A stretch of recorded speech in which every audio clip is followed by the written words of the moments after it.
Hola, soy Manuel Serafín con una nueva entrega de las clases que apoyan al seminario Formulación de Problemas de Investigación que dictamos para los estudiantes de los programas de maestría de la UNEXPO Vicerrectorado Luis Caballero Mejías. En esta oportunidad vamos a discutir sobre lo que entendemos por un problema de investigación. Como hemos hecho siempre, vamos a fijar un temporizador de 25 minutos para tener una referencia del lapso donde podemos mantener nuestra mayor concentración y atención. Sin más preámbulos, arranquemos. Como ustedes saben, siempre va a estar a su disposición la presentación que estamos utilizando de apoyo en su carpeta del box. Entonces, dentro del seminario nos planteamos ahondar en la comprensión de los problemas de investigación a partir de su estructura, lo cual viene impulsado por un artículo presentado por Schmidt en la revista Poiesis y Praxis, una revista de carácter filosófico, un artículo bastante interesante. Toda la presentación se basa en lo que más nos interesa a nosotros, que es la definición de un problema que está en la sección cuarta del artículo. El artículo se puede conseguir en la página web de la revista y adicionalmente tienen ustedes en el material de apoyo en la carpeta de Box. Si vamos a una definición simple, la que plantea el diccionario, para emular el proceso que les propuse siguieran en la primera tarea del curso, que fue la elaboración de un glosario, veremos que el diccionario de la Real Academia nos plantea que el término proviene del latín y originalmente del griego y con varias acepciones. La primera dice que es una cuestión que se trata de aclarar.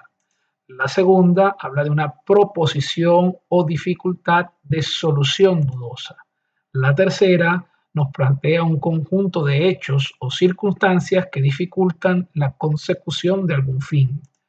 La cuarta, disgusto o preocupación. Por ejemplo, un hijo que solamente da problemas. Esta acepción evidentemente no guarda relación con nada de lo que nos interesa a nosotros como problema y lo que ustedes hayan podido buscar.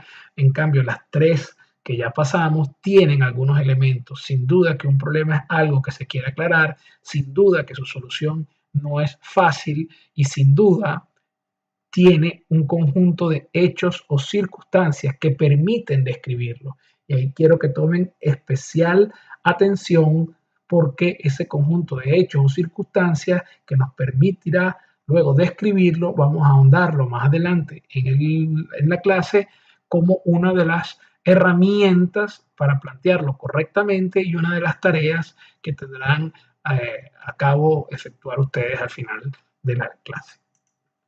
La quinta acepción dice planteamiento de una situación cuya respuesta desconocida debe obtenerse a través de métodos científicos. Y está muy claro que esta es la acepción que tiene interés concreto y que más clara y ampliamente define lo que sería un problema de investigación.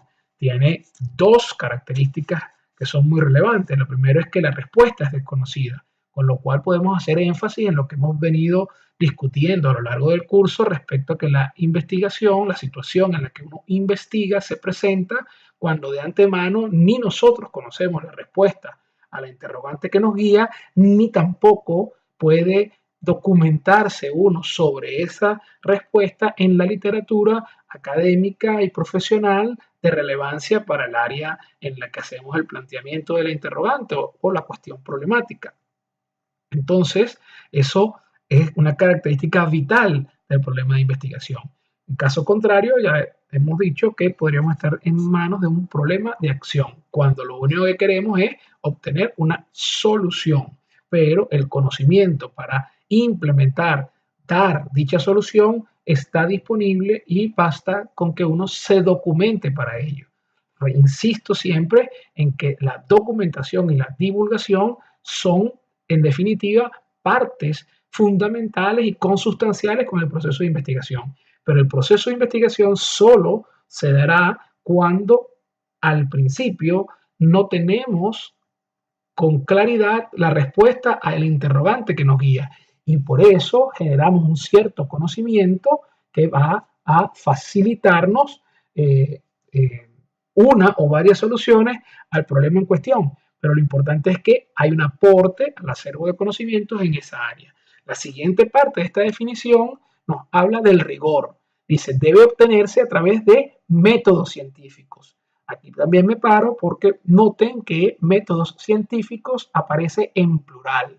Sin embargo, en el glosario que ustedes hicieron empezando el curso, hablábamos de el método científico, lo cual es una tradición impuesta desde posiblemente los años 20, cuando la física emergió con mucha fuerza y siguió con la revolución industrial en una suerte de generación incesante de conocimiento útil y práctico para la dominación del entorno natural que enfrentábamos los seres humanos, y a partir de allí el método hipotético deductivo, que es el método que caracteriza la consecución de conocimientos en las ciencias físicas, se convirtió en el estándar de el método para distinguir lo que es ciencia de lo que no es.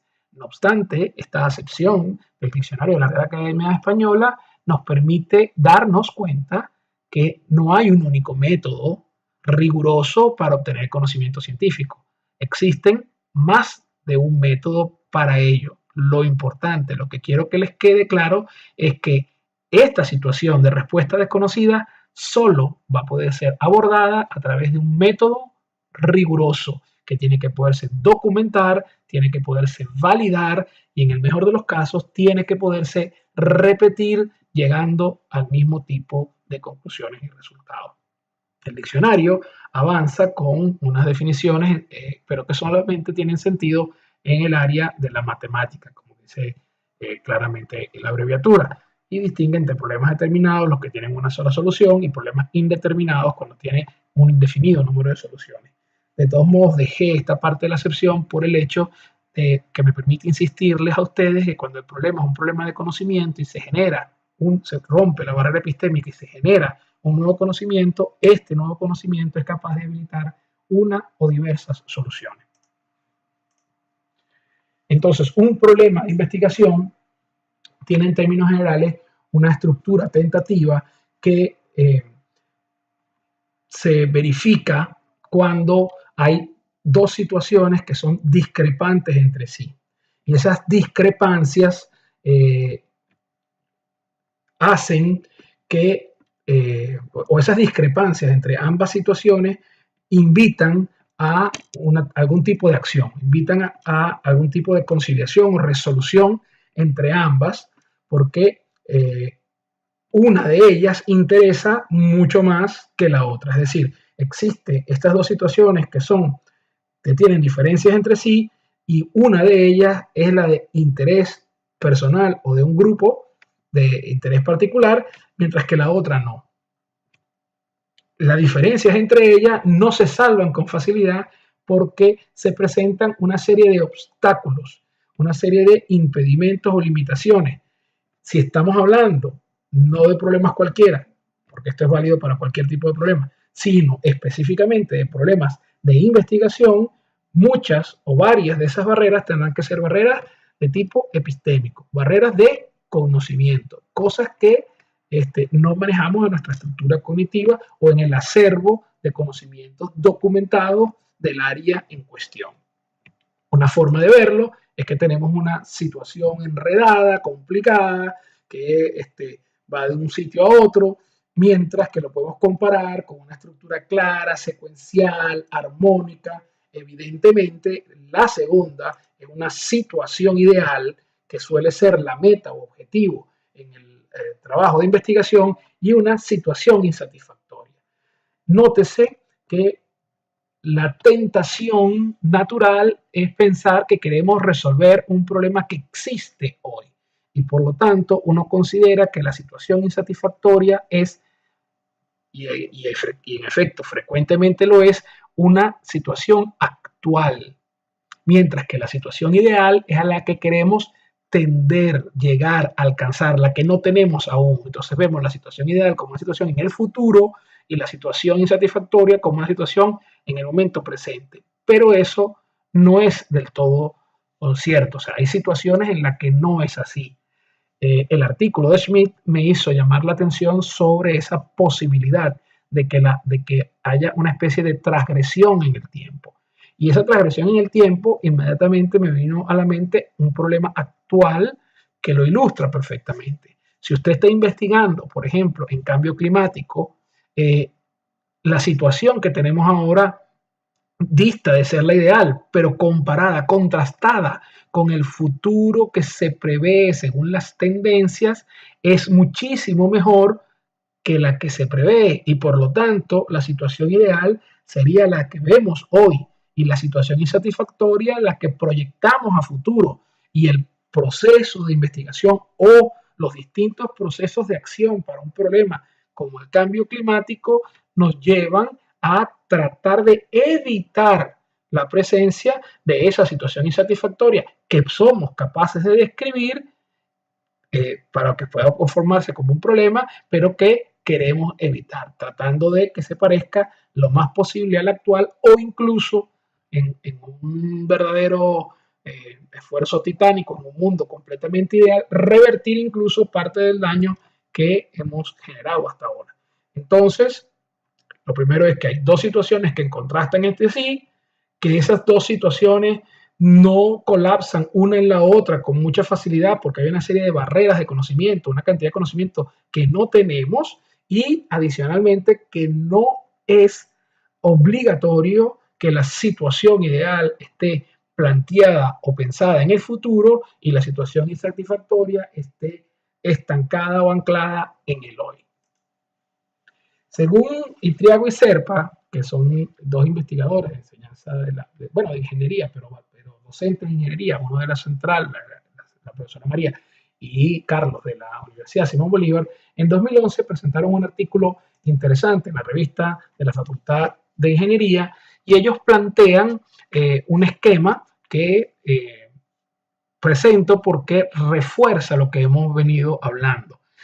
Noten que aquí se hace énfasis en la parte inicial o final.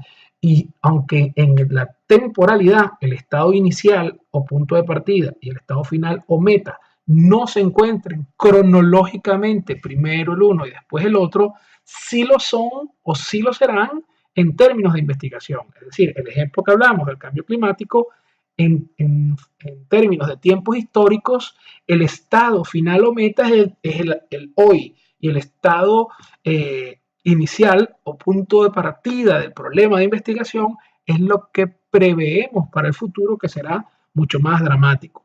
En todo caso, repito y reitero que lo común es que lo insatisfactorio lo verifiquemos hoy y a partir de allí planteemos nuestro esfuerzo investigativo para llegar a ese estado final o meta que es el estado ideal.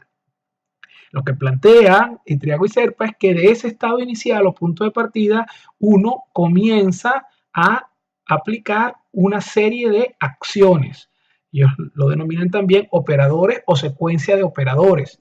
Y esto lo podemos ver o va a encajar perfectamente con la concepción metodológica del objetivo general y los objetivos específicos. El objetivo general va a ser el estado final o meta, mientras que los operadores o las acciones o esa secuencia que se realiza va a ir dando submetas o estados intermedios, es decir, objetivos parciales o específicos que nos permiten secuencialmente alcanzar ese estado final. Entre un estado inicial y un objetivo intermedio va a transcurrir un conjunto de actividades que son los operadores o las acciones que nosotros implementamos para poder transitar entre un estado y el siguiente. Ahora, una vez que observamos que ese es el mecanismo, nos tendremos también que dar cuenta o nos indican ellos que también nos demos cuenta que ese estado final o meta al que queremos llegar impone una serie de condiciones o restricciones en todo el estudio y ellos lo presentan gráficamente viendo cómo hay esa interacción entre el estado final que una vez que se define y una vez que se trata de alcanzar, nos dice que no podemos trabajar con cualquier estado inicial, sino a lo mejor con una partición, una porción de la realidad actual. Entonces, bajo esas restricciones, hacemos nuestras operaciones y logramos nuestro estado final.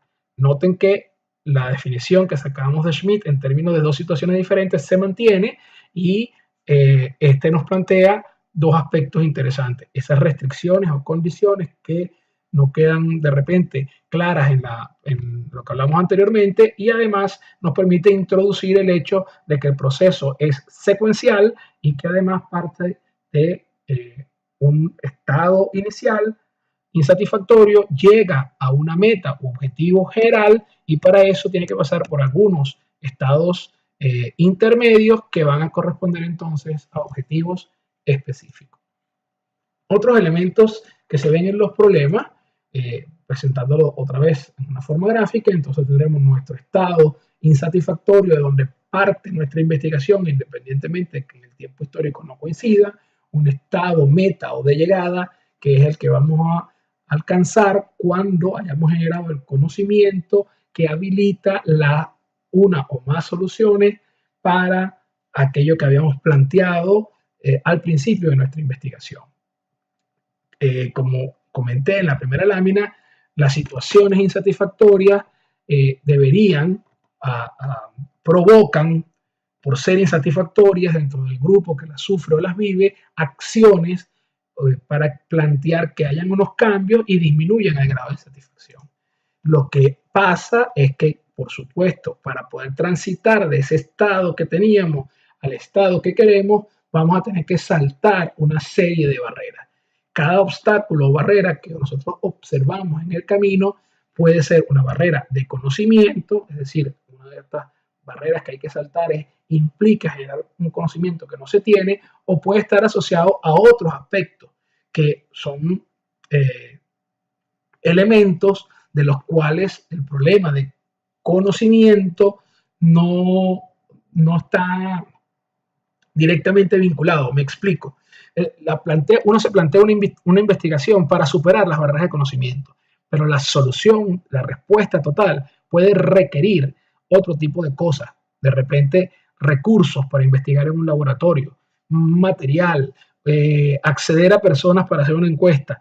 Todas esas cosas son también barreras para resolver el problema de investigación y lograr que alcancemos la situación ideal a partir de la situación insatisfactoria. Solo que estos últimos no son problemas de conocimiento, son barreras que se pueden traducir y que normalmente se reportan en los informes de investigación como las limitaciones que tenemos para hacer el estudio que queremos proyectar cuando presentamos las diferentes propuestas de investigación, o en el caso de este curso, las temáticas y anteproyectos de trabajo de grado.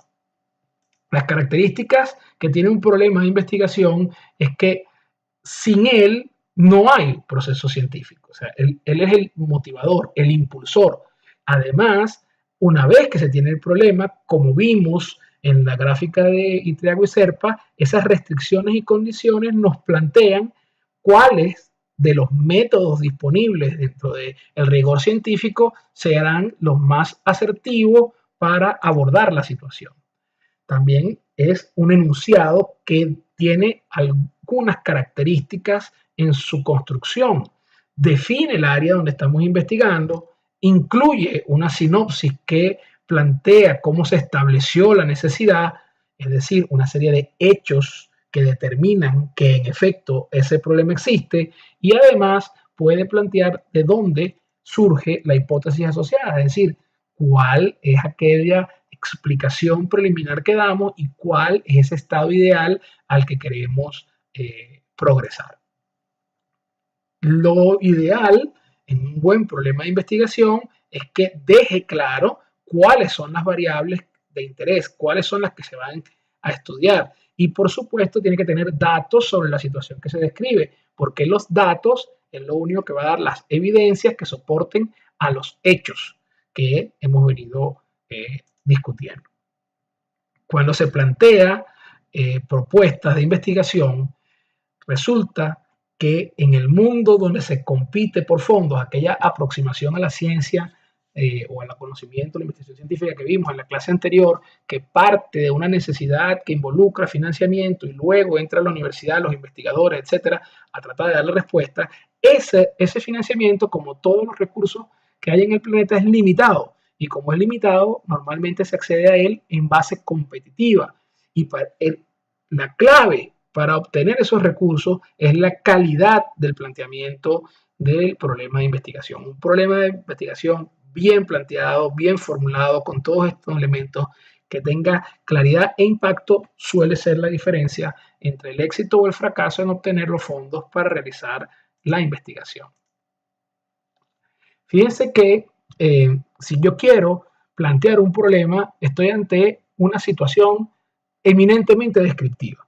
Yo quiero mostrarle a otros en forma escrita lo que considero es el problema. Y ya dijimos que el problema tendrá que determinar cuál es la situación insatisfactoria, dar pistas sobre la situación ideal y esbozar algunas de las barreras que encontramos que separan a ambas situaciones.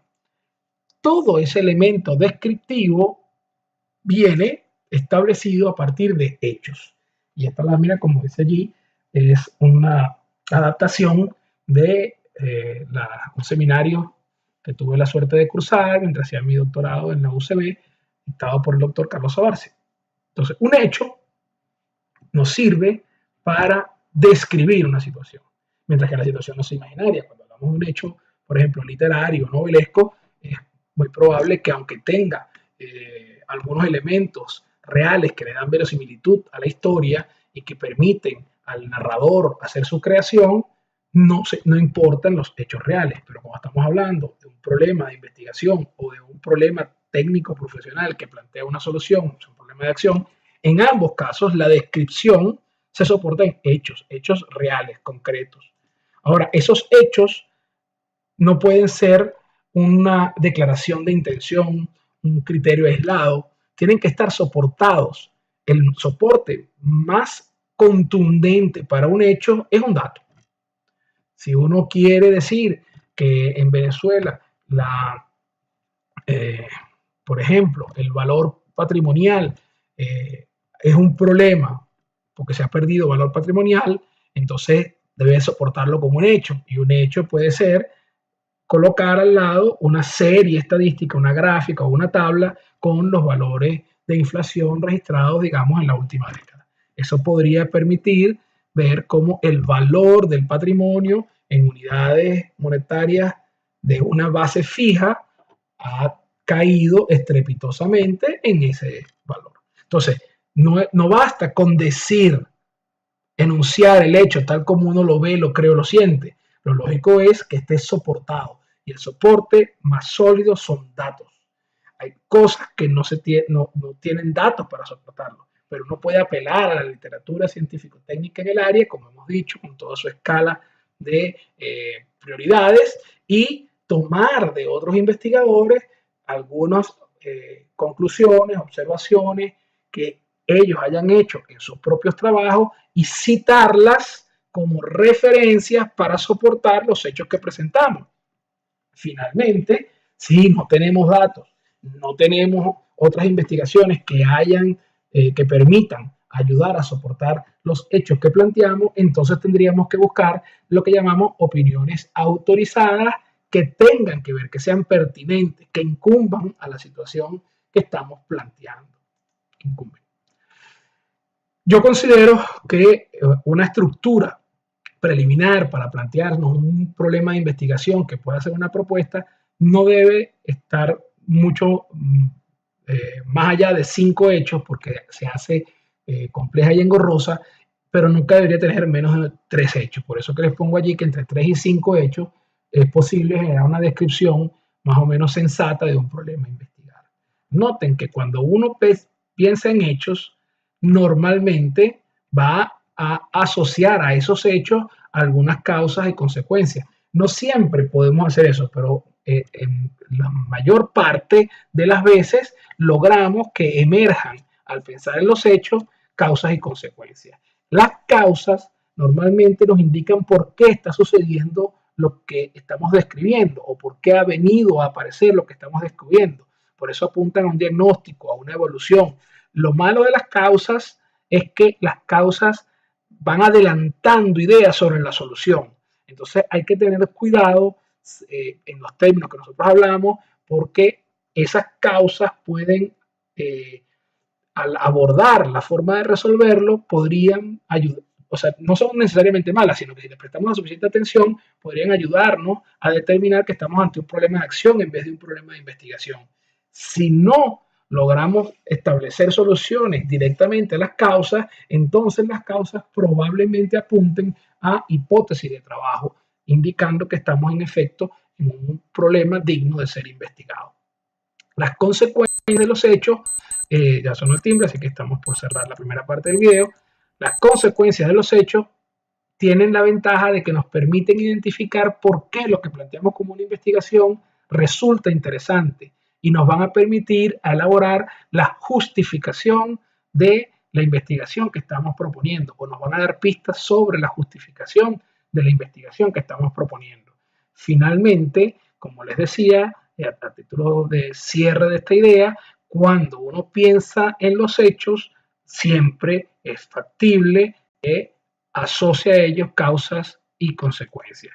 Y finalmente, hay hechos que describen la situación problema que son a su vez causas o consecuencias de otros hechos. Con esto cerramos esta primera parte de la clase número 3 y en breve podrán consultar el siguiente video instruccional donde partiremos de esta lámina y llegaremos al final de la lección. Muchas gracias por la atención prestada.